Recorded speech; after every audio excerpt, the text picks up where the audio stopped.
Hosapete police station ನಲ್ಲಿ ದಿನಾಂಕ 8/3/2026 ಒಂದು ವರದಿ ಆಧಾರದ ಮೇಲೆ ಪ್ರಕರಣವನ್ನ 36/26 ಅಂದ್ರೆ 36/2026 ಕ್ರಮ ಸಂಖ್ಯೆಯಲ್ಲಿ ಒಂದು FIR ಅನ್ನ ಹೊಸಪೇಟೆ ಪೊಲೀಸ್ ಸ್ಟೇಷನ್ ಅಲ್ಲಿ ರಿಜಿಸ್ಟರ್ ಮಾಡಿರುವಂತದ್ದಿದೆ.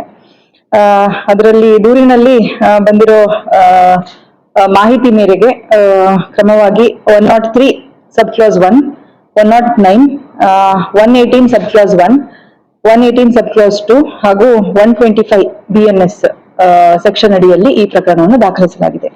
ಈ ದೂರಿನ ಸಾರಾಂಶ ಏನಂತಂದ್ರೆ ದಿನಾಂಕ 7/3/2026 ಒಂದು ನಗರದಲ್ಲಿ ಬಳ್ಳಾರಿ ನಗರದಲ್ಲಿ ತಾಳೂರು ರೋಡ್ ಅಲ್ಲಿ ಇರುವಂತಹ ಒಂದು ಖಾಸಗಿ ವಿದ್ಯಾಸಂಸ್ಥೆಯ ಹಾಸ್ಟೆಲ್ ನಲ್ಲಿ ಇದ್ದಂತಹ ಮಕ್ಕಳಿಗೆ students of different age group 10, 12 ಹಾಗೂ 15 ವರ್ಷ ವಯಸ್ಸಿನ 9 ಮಕ್ಕಳು ಹಾಸ್ಟೆಲ್ ನಲ್ಲಿ ಇದ್ದಂತ ಸಂದರ್ಭದಲ್ಲಿ ಅವರಲ್ಲೇ ಒಬ್ಬನಾಗಿರುವಂತಹ ಒಂದು ಮಗು 15 ವರ್ಷ ವಯಸ್ಸು ಇವನು ಕಾನೂನಿನ ಸಂಘರ್ಷಕ್ಕೆ ಒಳಗಾಗಿರುವಂತಹ ಒಂದು ಅವರ ಸಹಪಾಠಿ ಇವನು ಏಕಾಏಕಿ ಅವರ ಮೇಲೆ ಹಲ್ಲೆ ನಡೆಸಿ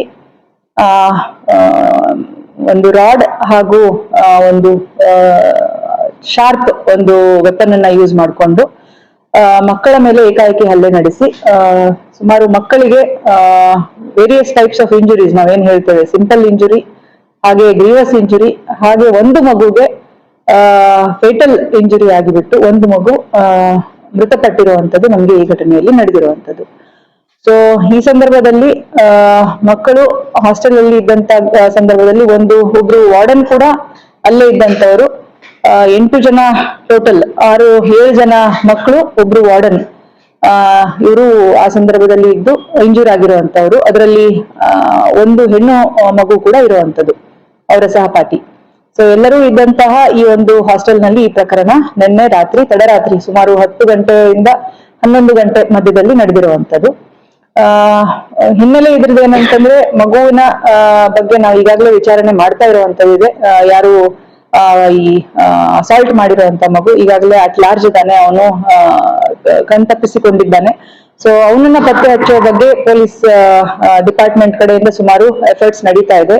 ಈ ನಿಟ್ಟಿನಲ್ಲಿ ನಾವು ಒಂದು 5 ಇನ್ಸ್ಪೆಕ್ಟರ್ಸ್ ಹಾಗೂ 2 ಸಬ್ ಇನ್ಸ್ಪೆಕ್ಟರ್ಸ್ ಒಳಗೊಂಡಂತೆ ಟೀಮ್ಸ್ ಮಾಡಿಬಿಟ್ಟು ಟೆಕ್ನಿಕಲಿ ಅನಲೈಸ್ ಮಾಡುವಂತದ್ದು. ಮೇನ್ಲಿ CCTV ಫುಟೇಜ್ ಅನ್ನ ನಾವು ಆಲ್ ಓವರ್ ಸಿಟಿ ಅವನ ಮೂವ್ಮೆಂಟ್ ಯಾವ ಕಡೆ ಆಗಿದೆ ಅನ್ನೋದನ್ನ ಪರಿಶೀಲನೆ ಮಾಡ್ಲಿಕ್ಕೆ ಟೀಮ್ಸ್ ಮಾಡಿದ್ದೇವೆ. ಹಾಗೆ ಪ್ರಾಮಿನೆಂಟ್ ರೋಡ್ಸ್ ಅವ್ನು ಮೂವ್ ಆಗ್ತಾ ಇರುವಂತದ್ದು ಎಲ್ಲಿದೆ CCTV ಇನ್ಫಾರ್ಮೇಶನ್ ಪ್ರಕಾರ ಅದನ್ನ ಪತ್ತೆ ಹಚ್ಚೋದಕ್ಕೆ ಅವನ ಚೆಹರೆ ಈಗಾಗಲೇ ನಮ್ ಜೊತೆ ಇರೋದ್ರಿಂದ ಈ ಟೀಮ್ಸ್ ಕೂಡ ಆನ್ ಗ್ರೌಂಡ್ ವರ್ಕ್ ಮಾಡ್ತಾ ಇರುವಂತದ್ದಿದೆ. ಇದು ಬಸ್ ಸ್ಟ್ಯಾಂಡ್ ಹಾಗೆ ನಮ್ಮ ರೈಲ್ವೆ ಸ್ಟೇಷನ್, ಹಾಸ್ಪಿಟಲ್ಸ್ ಮತ್ತೆ ಬೇರೆ ಪ್ಲೇಸಸ್ ಅಂದ್ರೆ ಐಸೋಲೇಟೆಡ್ ಹೌಸಸ್ ಇರ್ಬೋದು ಅಥವಾ ಲೇಔಟ್ ಗಳಿದೆ, ಅಲ್ಲಿ ಎಲ್ಲಾದ್ರೂ ಅವನು ಹೋಗಿರುವಂತ ಸಂದರ್ಭಗಳು ಇರುವಂತ ಒಂದು ಅನುಮಾನ ಇದ್ದಿದ್ರಿಂದ ಎಲ್ಲಾ ಕಡೆ ನಮ್ಮ ಅಧಿಕಾರಿ ಸಿಬ್ಬಂದಿಗಳು ಆಸ್ ಟೀಮ್ಸ್ ಆಪರೇಟ್ ಮಾಡ್ತಾ ಇದ್ದಾರೆ. ಈ ಪತ್ತೆ ಹಚ್ಚೋದ್ರ ಬಗ್ಗೆ ಈ ಮಗುವನ್ನ ಪತ್ತೆ ಹಚ್ಚೋದ್ರ ಬಗ್ಗೆ ನಾವು ಆದಷ್ಟು ಬೇಗ ಒಂದು ಕ್ರಮ ತಗೊಳ್ತೇವೆ. ಹಾಗೆ ಇಂಜೂರ್ ಆಗಿರುವಂತಹ ಮಕ್ಕಳಲ್ಲಿ most of them are out of danger. ಒಂದು ಮಗುವಿಗೆ ಗ್ರೀವಸ್ ಇಂಜುರಿ ಆಗಿರುವಂತದ್ದಿದೆ. ಸೊ ಅದು ಅಂಡರ್ ಇಂಟೆನ್ಸಿವ್ ಕೇರ್ ಯೂನಿಟ್ ಅವರು ವಾಚ್ ಮಾಡ್ತಾ ಇರುವಂತದ್ದಿದೆ.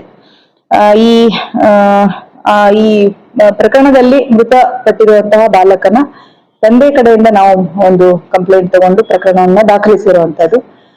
ಅವರು ಈ ಆರೋಪಿತ ಅಥವಾ ಕಾನೂನಿನ ಸಂಘರ್ಷಕ್ಕೆ ಒಳಗಾದಂತಹ ಮಗುವಿನ ಜೊತೆಗೆ ಶಾಲಾ ಆಡಳಿತ ಮಂಡಳಿ ಮೇಲೆ ಕೂಡ ಅವರು ಅವರ ಕಡೆಯಿಂದ ಕೆಲವು ನೆಗ್ಲಿಜೆನ್ಸ್ ಆಕ್ಟ್ಸ್ ಆಗಿದೆ ಅನ್ನುವಂಥದ್ದನ್ನ ಅವ್ರನ್ನ ಮಕ್ಕಳ ಮೇಲೆ ನಿಗಾ ವಹಿಸೋದ್ರ ಬಗ್ಗೆ ಅವರು ಕೆಲವು ನೆಗ್ಲಿಜೆನ್ಸ್ ತೋರಿಸಿದ್ದಾರೆ ಅನ್ನುವಂತ ಒಂದು ಆರೋಪವನ್ನ ಮಾಡಿ ಅವರ ವರದಿಯಲ್ಲಿ ಅವರ ದೂರಿನಲ್ಲಿ ದಾಖಲು ಮಾಡಿರೋದ್ರಿಂದ ನಾವು FIR ಅಲ್ಲಿ ಮಗು ಹಾಗೂ ಶಾಲಾ ಆಡಳಿತ ಮಂಡಳಿಯನ್ನ ಕೂಡ ನಾವು ಆರೋಪಿತರನ್ನಾಗಿ ಮಾಡಿದ್ದೇವೆ.